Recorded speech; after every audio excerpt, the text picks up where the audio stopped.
Good evening, everybody. My name is Robert Neal, and I'm 53 years old, and I was addicted to crack cocaine. Um, Actually, I was addicted to myself. Uh, I grew up in a foster home, met my biological mother about when I was, I can say, about 8.5 years old, and I was removed from my foster home to my biological home with my grandmother and everybody else that stayed in the house. It was like 13, and it was a transformation that wasn't good because I was had everything else in my foster home. I had everything you can possibly imagine to not having nothing at all. But we survived. Then after a couple of years, we moved with my mom, and that's when things really.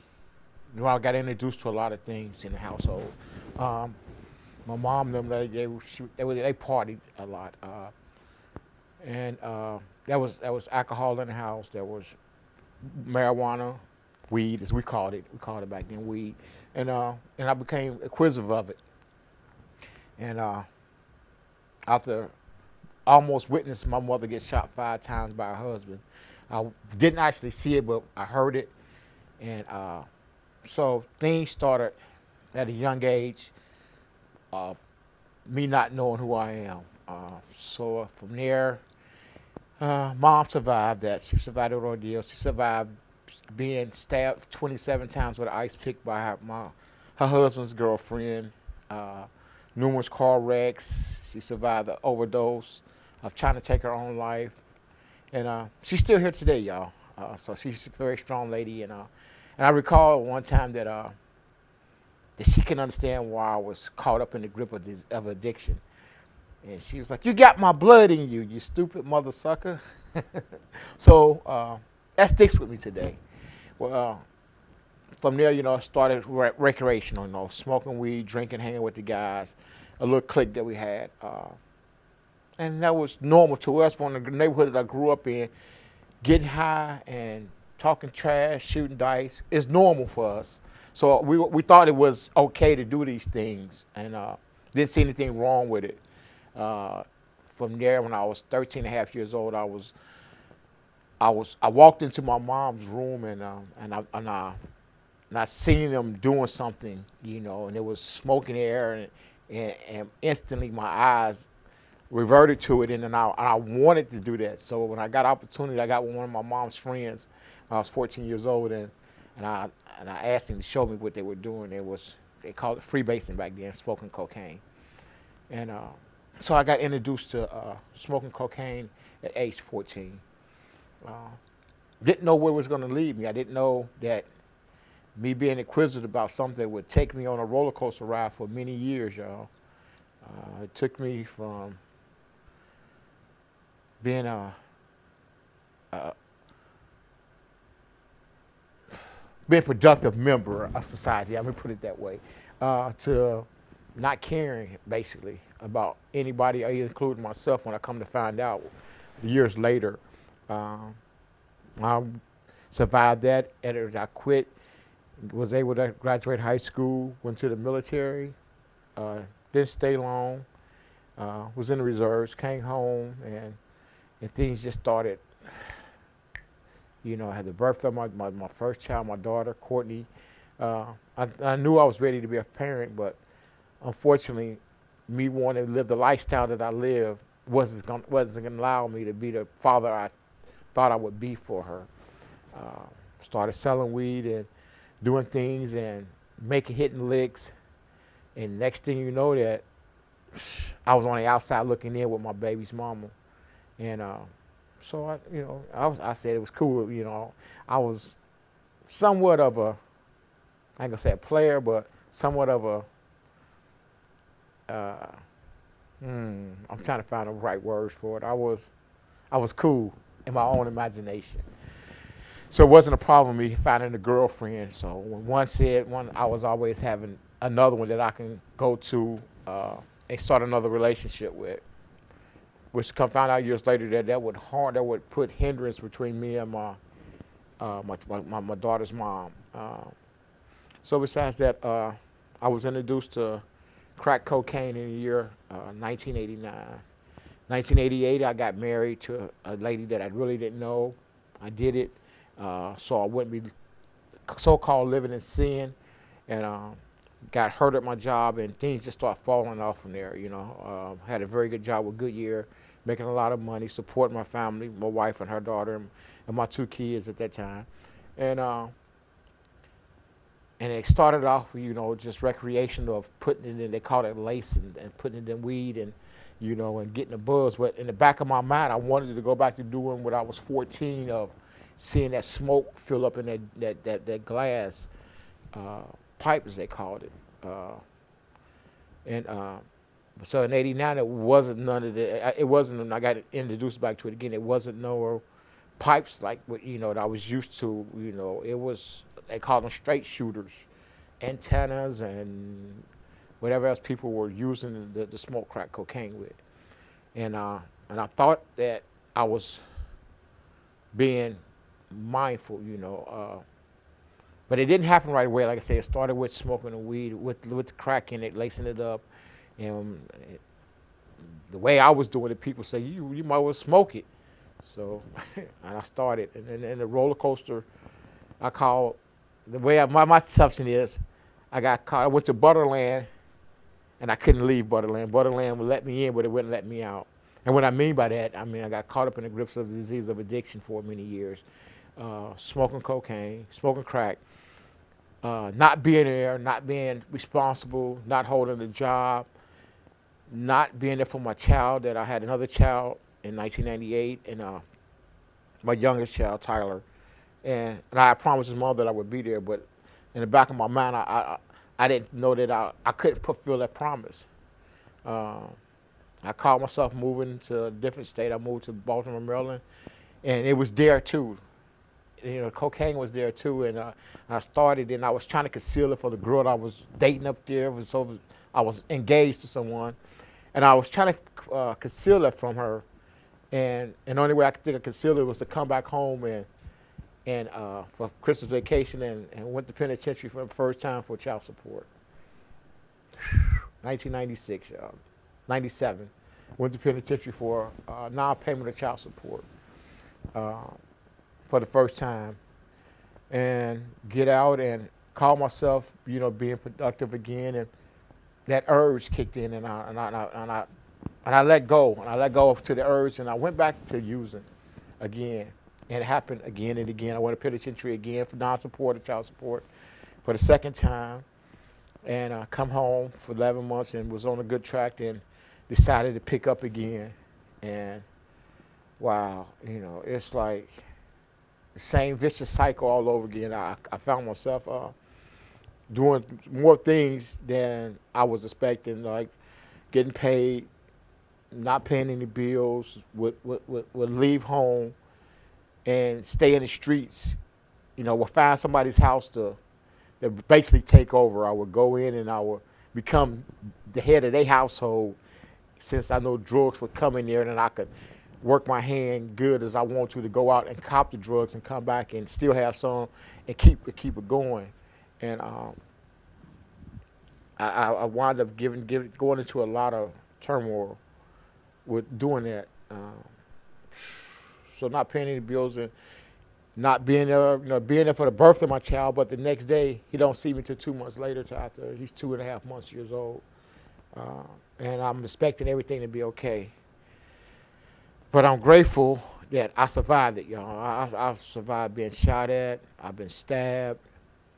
Uh, I was stabbed 4 days before my 13th birthday by my cousin after drinking beer and smoking weed, and I didn't realize until later that's what it was, that for my cousin to stab me, it wasn't him. It was a mood off some substance that we were using at that time.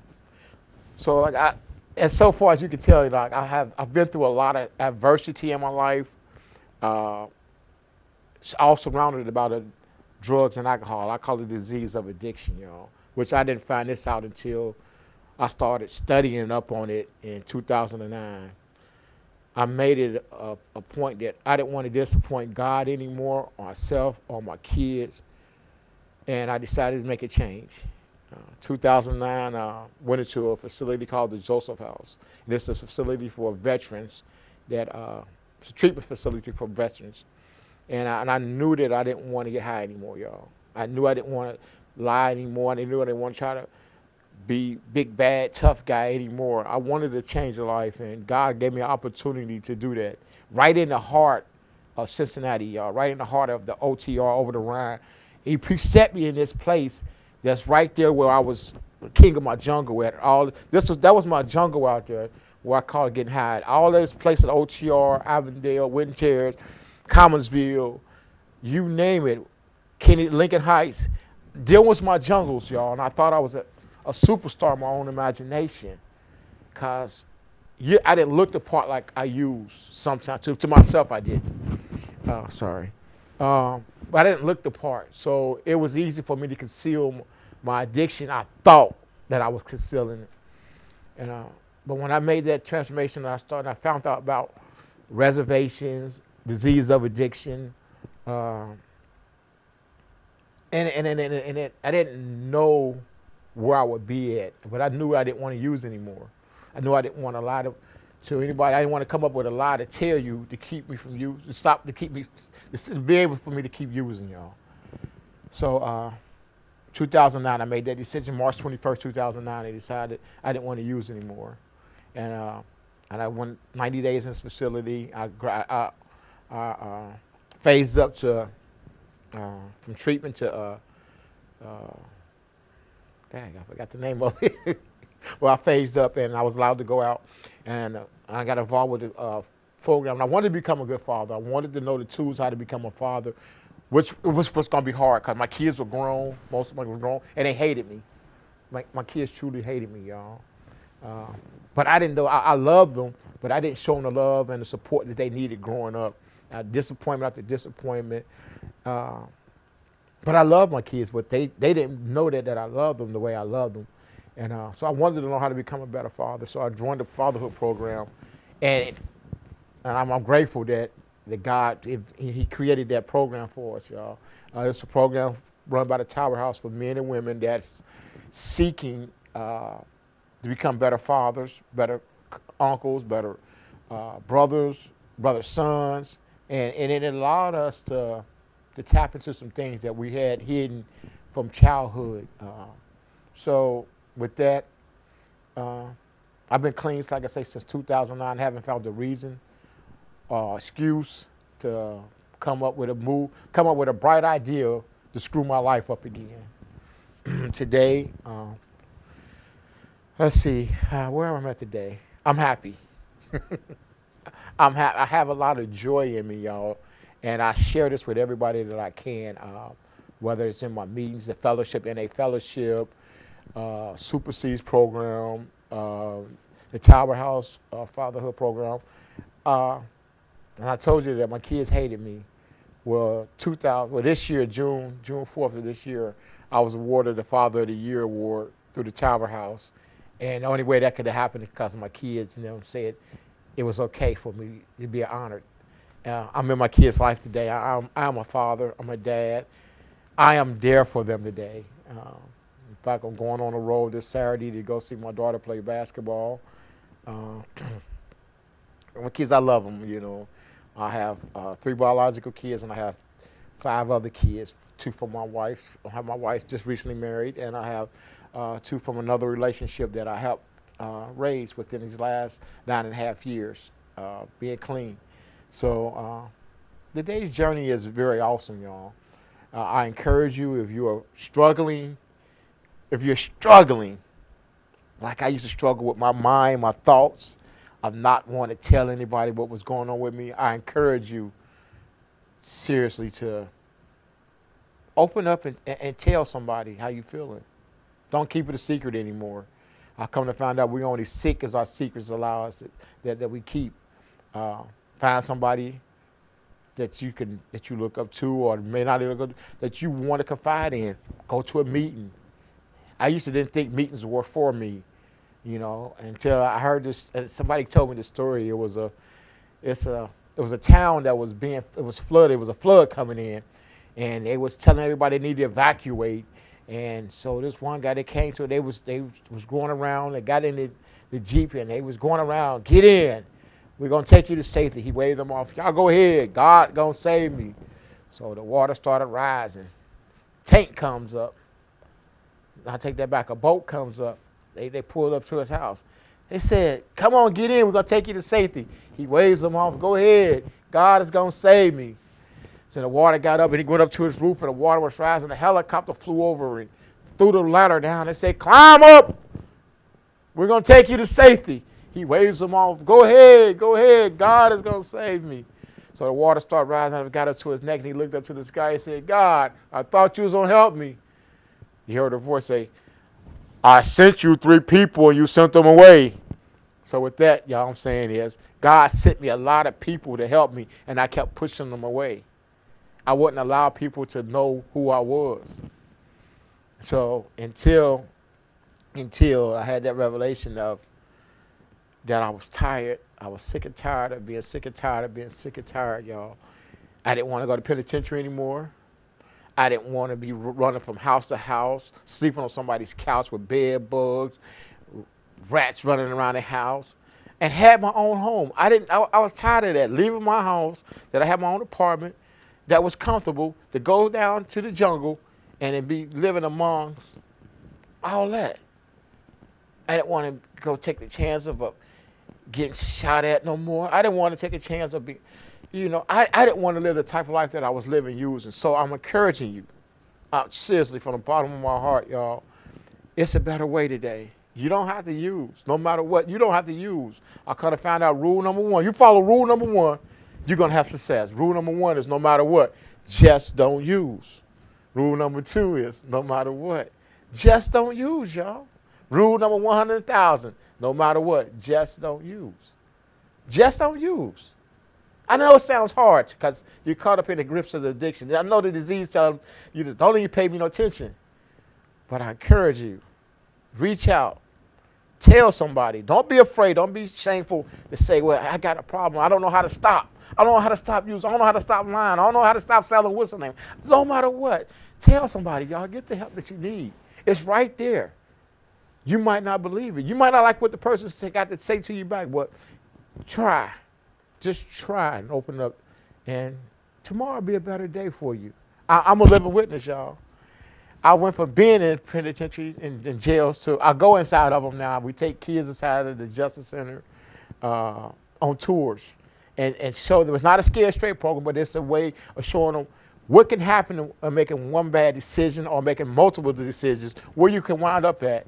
We take them to the Justice Center one day, then the next day we take them to the hospital, UC Hospital, where they talk to a gentleman that was shot 6 times just by minding his own business, being at the wrong place at the wrong time in a bar, when his mind told him to go home.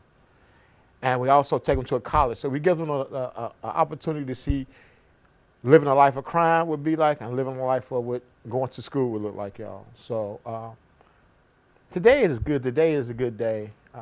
I'm grateful. That's all I'm grateful. And anybody in my fellowship in a fellowship knows me. They know they know who I am. They'll know me when I come in the building. I'm just me. I'm no better than you, because it's only going to take just one. If I pick up one time, I'm right back where I started from. I'm right back where you were at. And I kind of found out this is a worldwide thing. It's not just in Cincinnati, Ohio. It's everywhere. It's truly everywhere, y'all. I wouldn't imagine that I would be where I'm at today. I'm not rich in money-wise, but in spirit-wise, I am truly rich, y'all. I am so rich in spirit and joy. And that's not to say that nothing go wrong with me, because it does. I still go through some things. I've been through a divorce since I've been clean. I've been through the death of my brother. I've been through the death of my foster mom. I've been adversity for relationships, but I haven't found a reason or an excuse to put one in me. When I say put one in me, that means to get high. And if you know, I found every excuse there was when I was getting high. Oh, I'm upset. You don't know who you're talking to, or you miss me. And I would use it as an excuse to go out and screw my life up all over again, y'all. I'm grateful I'm not dead. I should be dead for the type of lifestyle that I lived. I should have been dead a long time ago, but God seemed fit to say, to reach down and say, enough is enough. I'm going to give you opportunity. You still can go left, or you can come with me. And I decided to come with God, y'all. It was a story that before March, before my last time using was, I was on the 14th floor. I called a bat cave, and I was with this young lady, and I moved in her house, and had to go through what she endured to me in order for me to keep getting high because the dope was coming in, and I got upset one day, and it was enough, and I let go, and I started, pouring water in TVs, mugging her, and it felt so bad, and I had to get out of the 14th floor because our family stayed in that building, and I got out and had a bus token. I happened to cap a bus token, and I went to my aunt Dot's house for the first time. I went over her house, and I spent the night over her house for the first time. And the next morning, I got up and walked to church, and as I was walking. And I was walking and talking with God, and he let me know. I heard a voice. He heard him say, if you keep doing what you're doing, I'm going to take my hands off of you, and you're going to be free will. And he said, I'm not talking about people neither. For so long, y'all, that we believe, some people believe in spirits and everything. I believe in, that there are entities out there that we don't know about, that there's something that's stopping them from getting us. And I heard it. So that day, I truly heard what God was telling me. I needed to stop. And I'm grateful that I stopped long enough to listen to what he had to tell me. I'm grateful I had to stop and listen long enough to what the counselors at the Joseph House had to tell me. I'm grateful that I stopped and listened to the people in the meetings that was telling me what not to do to keep doing what I was doing. I'm grateful that you allowed me to sit here and share my story. I'm grateful, y'all. I'm grateful. When they said grateful addict would not use. And my mom doesn't like this, but I'd say I'm an addict and my name is Neil, y'all. Which is true, I'm an addict. Because that's all it's going to take is one. If I get locked in a room with some crack, I don't know my chances of coming out clean. But today I'm not locked in a room with crack, y'all. So I don't set myself up. I don't go visiting people, places, and things anymore. I don't have to. I don't have to do that today. I don't have to be seen. If I'm being seen, let them be seen that it's in a good way, that it's in a positive way. And so far for the last 9 years and 7 months and some days, I've been doing that, y'all. I'm a very inspirational person. Today, it's not about me. It's about you, America. About you, wherever you at, wherever country that you at. It's not about me. It's about you. What can I do to help you so that you don't put one in you today? If you need me, I'm here. I don't know if I can get my number out. I don't know if that'd be wise enough, but it wouldn't hurt me. So if you need me, call me, y'all. My name is Robert Neal. I'm on Facebook. I'm on Messenger. Robert Neal, Neel. You'll see my picture there. I'm grateful. Reach out to me. I send out a daily message every day. I don't mind adding you to the list. And I send it individual. I don't send it as group. I send it as individual, y'all. And I've been doing it for the last 9.5 years. I sending the message out. Recovery is called Inspirational Just for Today. There's a lot more to say, y'all, but I don't know how much time I have. But if you don't get anything I said, just get this. No matter what, if your dog dies, no matter what, you don't have to use. If your mom passed away, no matter what, you don't have to use, because I've done it. I've done it. I didn't use, y'all. So no matter what, just don't use. And they say, don't leave 5 minutes before the miracle happens. Don't do it, because you don't know when the miracle is going to happen. So don't leave. To my wife, Portia, I love you. To Courtney, my firstborn daughter, I love you. To Devon, my oldest son, I love you. To Tyler, my youngest son, I love you. To Fayon and Ariel, I love you. To Dwayne and Frida, I love y'all. Today, I love my grandbabies more than anything. I'm there today. If you need me, just let me know, and I'm there. America, the world. Thank y'all for sitting in with me, and thank you for allowing me to share my story with you. There's a lot more. There's a lot more of my story that we just don't have time to cover all the bases. But I hope that I got you from point A to point Z now. Uh, and the stuff that's in between, it doesn't matter, y'all. It's not what I did yesterday that counts. It's what I do today. And it's not one of the main thing I tell everybody. It's not what I'm. It's not what counts the most. Is when somebody's watching me. It's what I'm doing when I think ain't nobody watching me. So I'll try to live my life like somebody's always watching me. So that way, I'm not, being fake, phony, or whatever. I don't want. I don't want to live that type of life no more. So thank you for allowing me to share my story. You got any questions, comment? My name RD Neal at Sutton-ChangeLLC.com. Facebook, Robert Neal, that's Neel. Reach out to me. Thank you.